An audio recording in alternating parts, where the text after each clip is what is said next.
Hello everyone, welcome to another episode of Music of the Week. I don't really have much preamble and I also don't really have a lot of time. It is 9 p.m.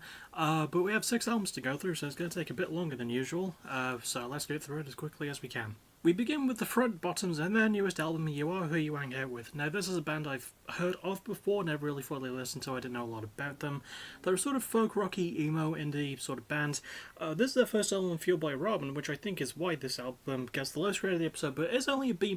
Now, it's a B- and not like a C grade because I think despite the label, because Fueled by Robin are bad, I think the band try a lot with the style, you know? When it sticks to their more folk rocky indie roots, you can tell that's where the band really shines, but for some reason the production decided, let's throw some weird electronic shit in there.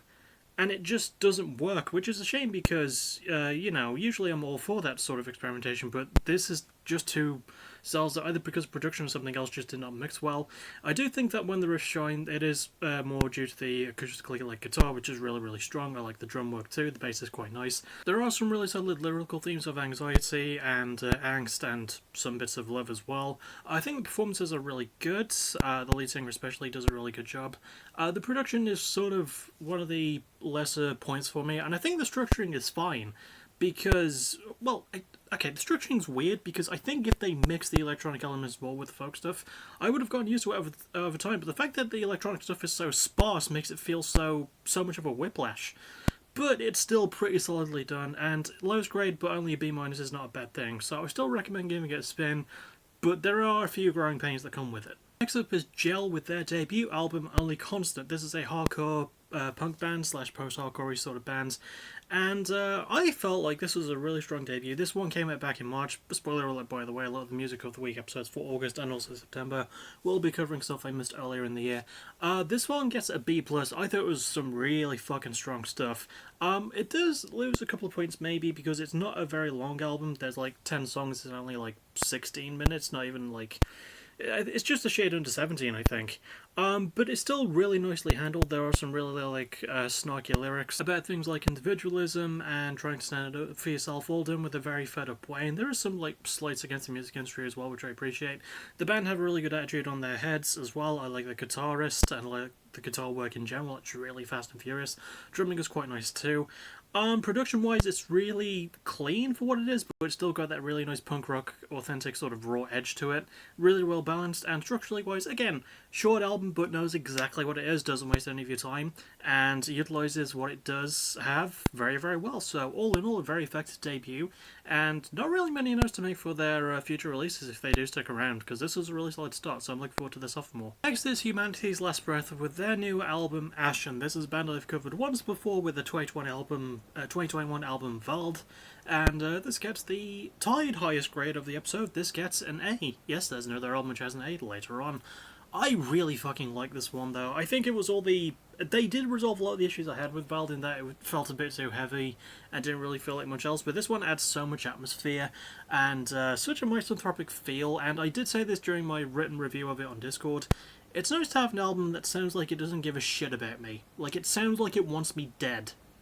And I'm completely fine with that. I think the mix of black metal and deathcore really fucking serves the sound well. There's a really nice atmosphere to the production, which adds so fucking much. The performances are fantastic. The lead singer especially goes the hell in. His screams have never sounded better. He even tries some really nice low, clean vocals, which I actually think complement things well. They're not super frequent. They're in like one of the last few songs, but they do stand out quite nicely, and they're layered quite well with the screams. Production-wise, I just did talked about the production.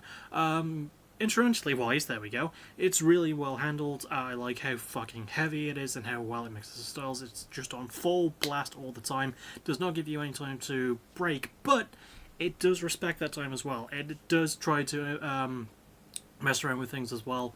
And it does mostly work. It's just a really good mixing of styles and a really fucking good heavy album if you need it. The lyrics are also about the cheerful topic of the apocalypse and the inevitability of death. So yeah, if you just need some fucking heavy, brutal, bleak, dark as black pit shit, that sounds really good.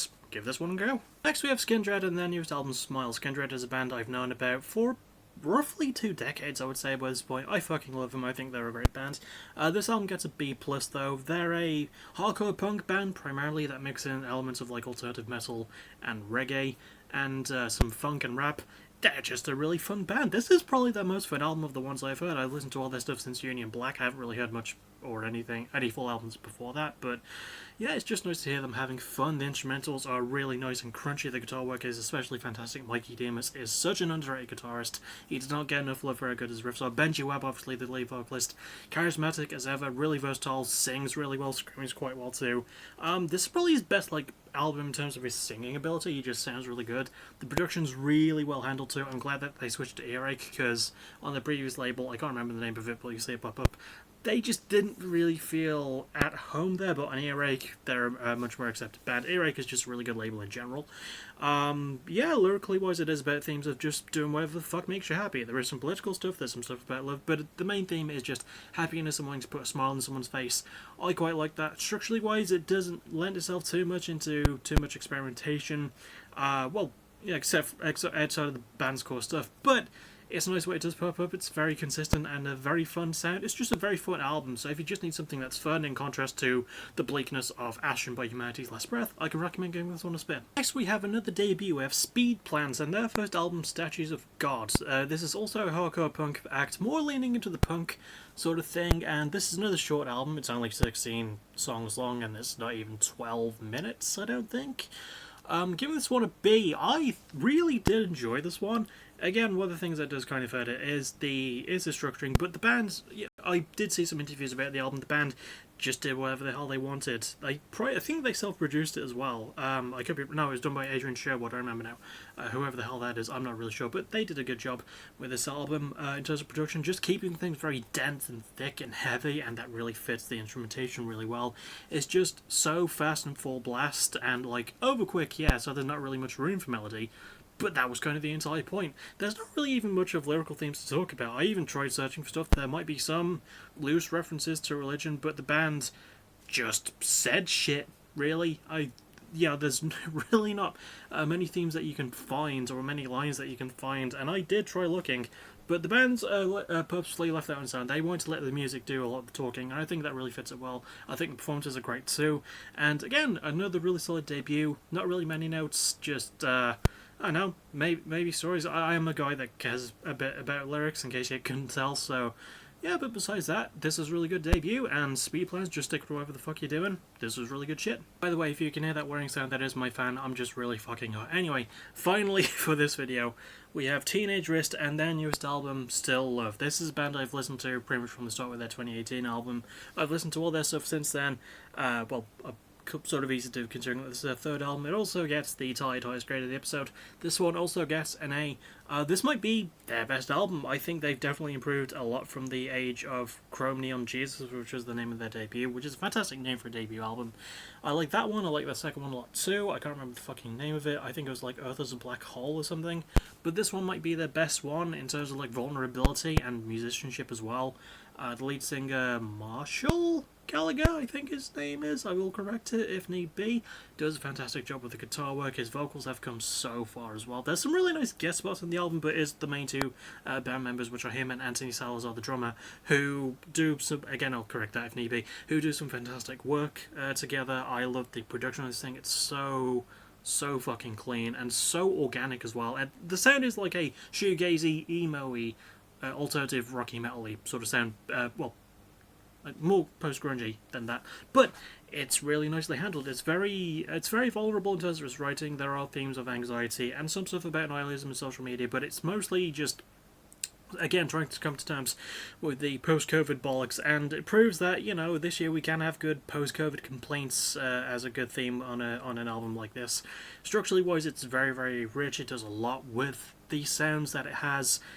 It's a fairly long album, but it does not take the piss with its time. I think it's 47 minutes long, right about that. 10 minutes longer than their last album, fun fact. More like 11 minutes, but who can judge time, really? It was really handled nicely from that front as well. I liked the fact that they do try different shit, and they make things feel more epic in terms of scope as well, which is a bold production decision, and glad that they took it. Instrumentally wise, really good guitarist. Love the drumming a lot too. Love the bass work. The bass work is incredible. I've already gone over lyrics and performances, production.